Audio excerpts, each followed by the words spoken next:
മോത്തിയൊരു പ്രളയകാലത്ത് നമ്മൾ കണ്ടു നമ്മുടെ രക്ഷകരായി നമ്മുടെ പടയാളികളായി വന്നത് കടലോരത്ത് നിന്നുള്ള ആളുകളായിരുന്നു. ഇവിടെയും സമാനമായ വിധത്തിൽ മാൽപ്പയിൽ നിന്നുള്ള മത്സ്യത്തൊഴിലാളികളെയാണ് ഇവിടെ ഇന്ന് എത്തിക്കാൻ ഉദ്ദേശിക്കുന്നത്. അവർ അല്പസമയത്തിനകം തന്നെ എത്തും എന്നാണ് വിവരം. അത്തരത്തിൽ ഈ പ്രദേശവുമായി ഒരുപക്ഷെ നാവികസേനയ്ക്ക് ഞാൻ നേരത്തെ പറഞ്ഞതുപോലെ സീറോ വിസിബിലിറ്റിയുള്ള വലിയ കാറ്റുള്ള ആഞ്ഞൊഴുകുന്ന ഒരു പുഴയിൽ പരിചയമില്ല. ഇത് നിരന്തരം ഈ പുഴയിൽ തന്നെ ജീവിതം ശീലിച്ചു തീർക്കുന്ന ആളുകളെ കൊണ്ടുവരുന്നു എന്നുള്ളതാണ് പ്രത്യേകത.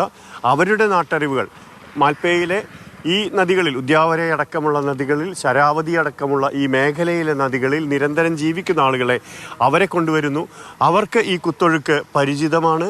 അവർക്ക് ഇത്തരത്തിലുള്ള അപകട മുനമ്പുകൾ അവർക്ക് അറിയാവുന്നതാണ്.